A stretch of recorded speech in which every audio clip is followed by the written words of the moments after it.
Deus abençoe. Cristo é a resposta.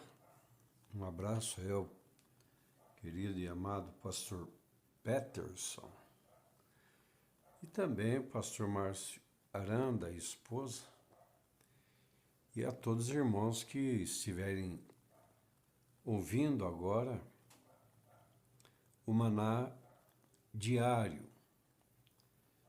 E vamos aqui em 15 minutos alimentar nosso espírito. A palavra de Deus é viva, eficaz. Ela atravessa a medula, a alma. Se não cair no espírito, daqui 5 minutos você esquece tudo. Então tem que alimentar o espírito. Então vamos lá. Mateus capítulo 4, versículo 1 a seguir, né? Foi Jesus levado pelo Espírito Santo ao deserto para ser tentado pelo diabo. Versículo 2, e depois de jejuar 40 dias, 40 noites, teve fome. Jesus foi para o deserto, impelido pelo Espírito Santo, mas foi armado de jejum.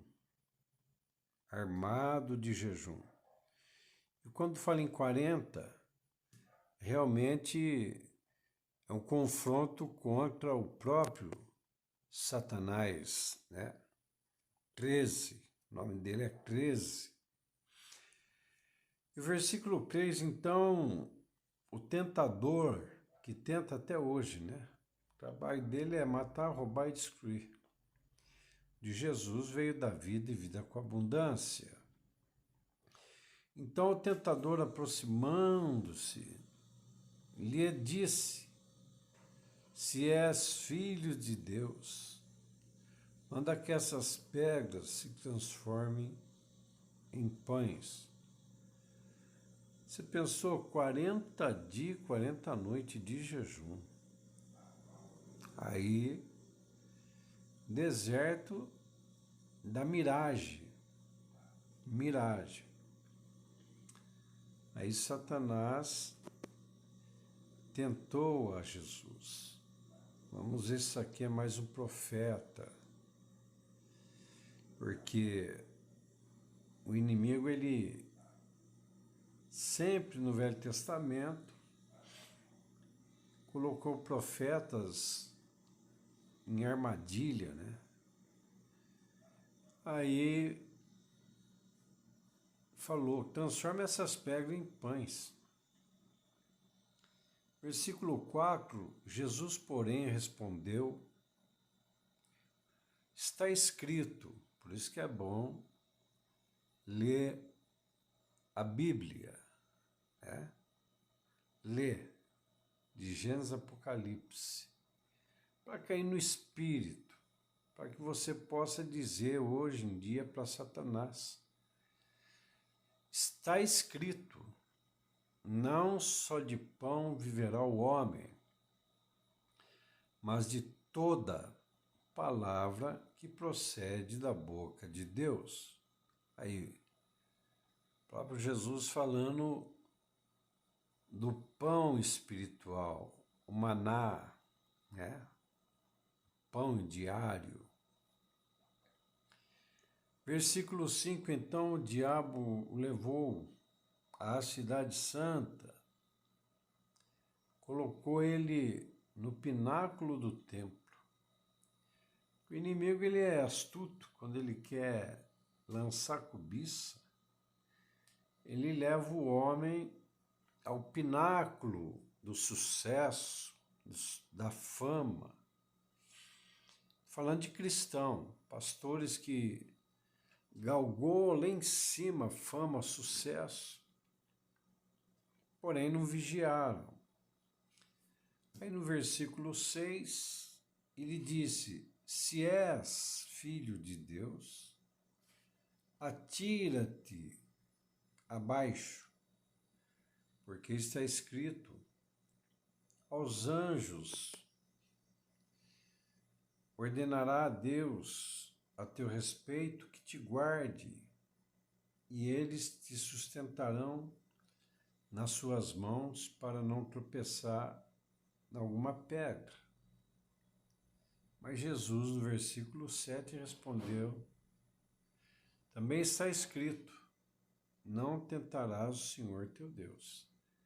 Então, quando Deus leva a gente no sucesso, nós temos que sempre estar humilde. Quanto mais crescer, mais humilde ficar, porque toda honra e toda glória pertence ao Senhor. Então, não jamais tentar a Deus, né?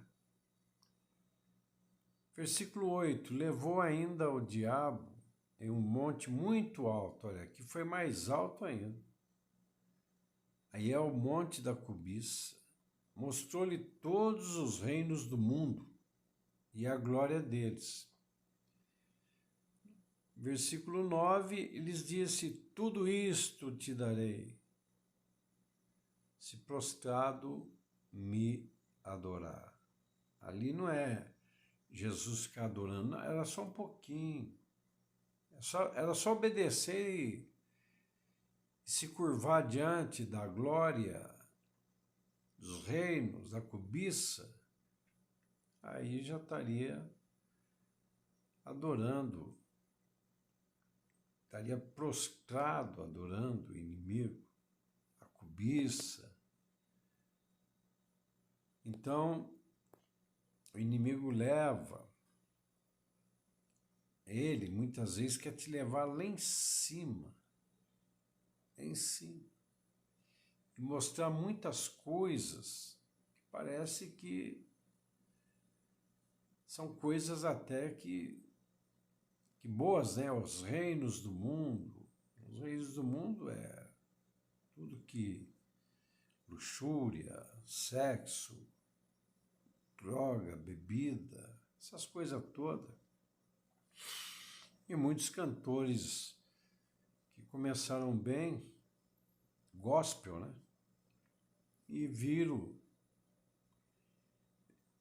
foram na fama lá em cima, olharam para tudo e você vê. E jogaram tudo fora, né? Porque adorou só um pouquinho a glória deste mundo. Versículo 10, então Jesus lhe ordenou, depois dessas tentações todas, que Jesus venceu ele, e o segredo aqui, nem só de pão viverá o homem, mas de toda palavra que sai da boca de Deus. Esse é o segredo, é obedecer a palavra.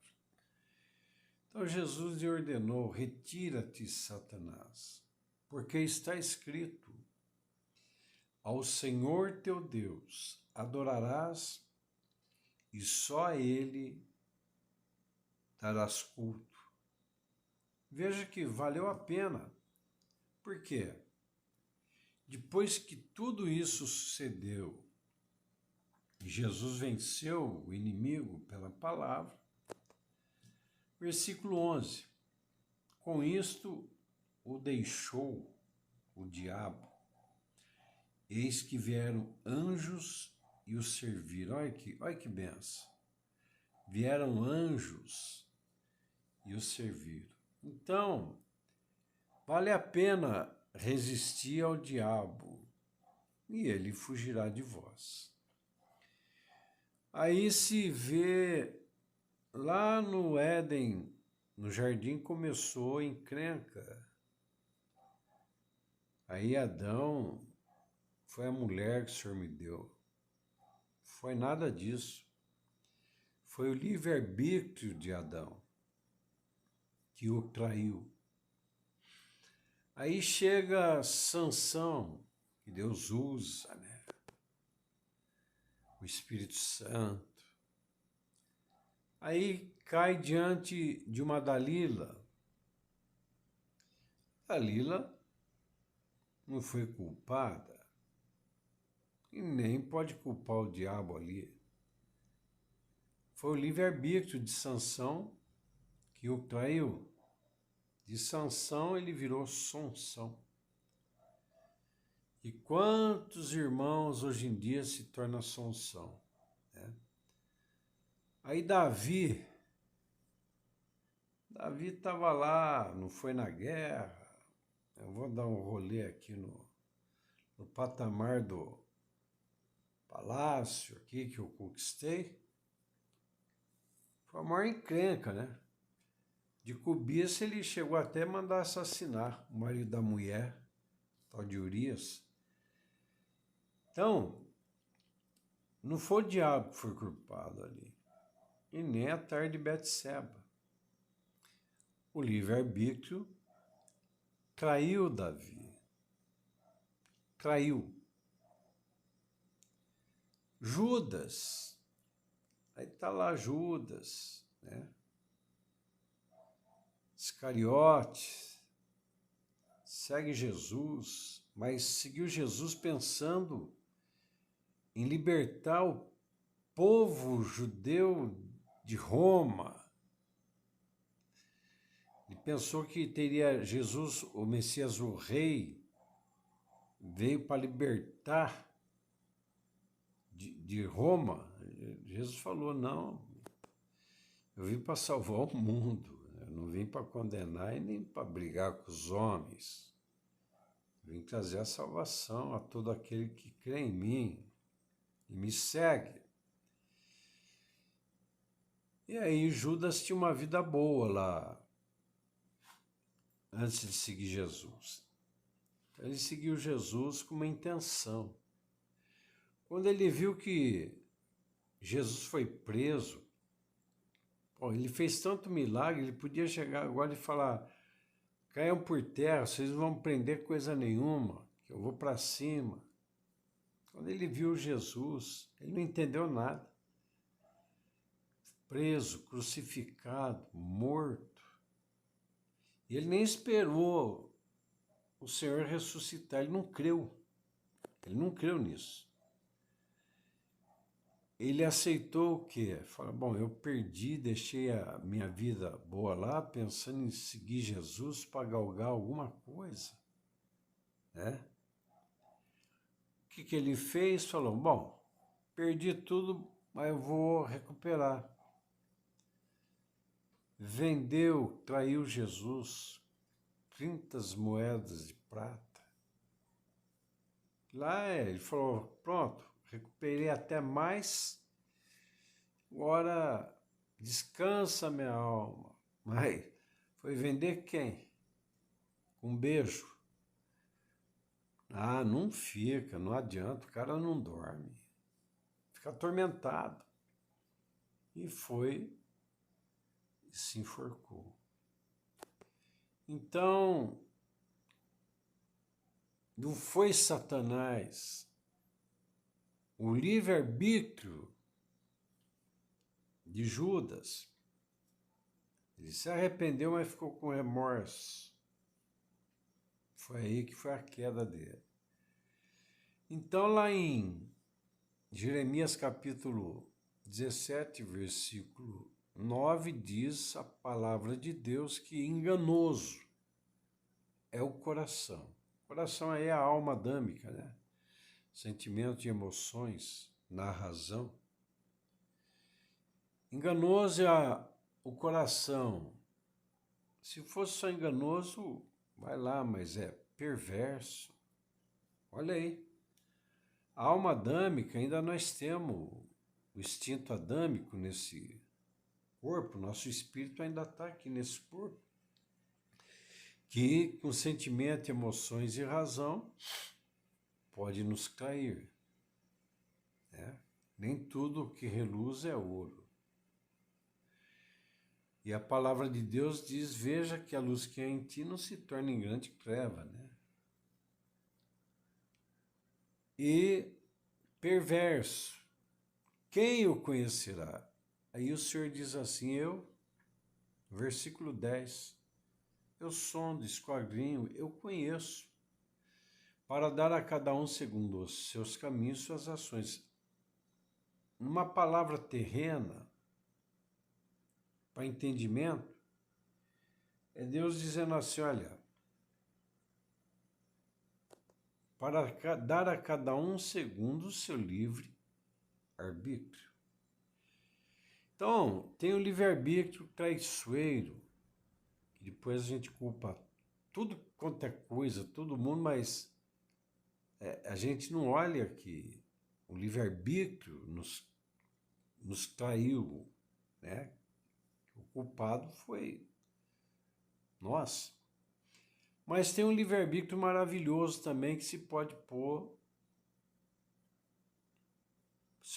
em pauta. É o livre-arbítrio do arrependimento. É o livre-arbítrio do perdoar, mas perdoar de verdade, se arrepender com fidelidade. Provérbios, capítulo 28, versículo 13. O que confessa e deixa. Olha que livre-arbítrio maravilhoso. Eu poder confessar e deixar. Olha lá, aquele caminho eu não trilho mais. Ali tem cobra. Passar por um caminho, ser picado por cobra e você sai do lado de lá, é curado. Depois volta. Vou passar por esse mesmo caminho de novo e é picado. Depois é curado, aí passa de novo, aí é a roça. Então, errar é humano. Permanecer no erro é burrice. E errar no mesmo erro é sobrenatural, é dar lugar ao diabo. E a Bíblia diz, não deis lugar ao diabo. Então, o que confessa e deixa, alcança misericórdia e prospera. Olha que Deus maravilhoso. Por isso que eu digo que a misericórdia do Senhor se renova a cada manhã. E nós temos o ministério de reconciliação. Que livre-arbítrio maravilhoso se reconciliar com Deus. Mas diz ali, o homem que endurece a sua cerviz é seu sentimento, né? Coração, diz lá, virá a cair no próprio mal. Então, o próprio Jesus nos ensina que o nosso falar deve ser sim, sim, não, não. Passou disso é de procedência, olha aí, do maligno, do inimigo. E Jesus diz, olha, pelas tuas palavras você se justifica, ou pelas tuas palavras você se autocondena. Então veja que quando pelo livre-arbítrio o cristão se aparta de Deus, não tem jeito, ele vai se aproximar do mal, do inimigo. O inimigo está ao derredor. E o temor de Deus é o princípio da sabedoria, e os anjos estão ao redor de quem teme, quem se arrepende, de quem volta, de quem libera perdão de verdade. O livre-arbítrio se afastou de Deus, se aproxima do inimigo.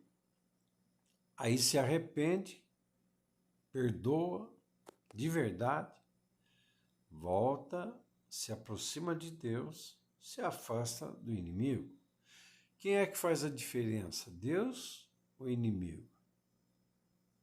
É nós mesmos, nosso livre-arbítrio. É claro que para a salvação Deus interfere no fim, antes do último suspiro. Deus abençoe a todos neste maná diário. Um abraço a todos os irmãos aí de Campo Grande, né, Mato Grosso do Sul. Glórias a Deus.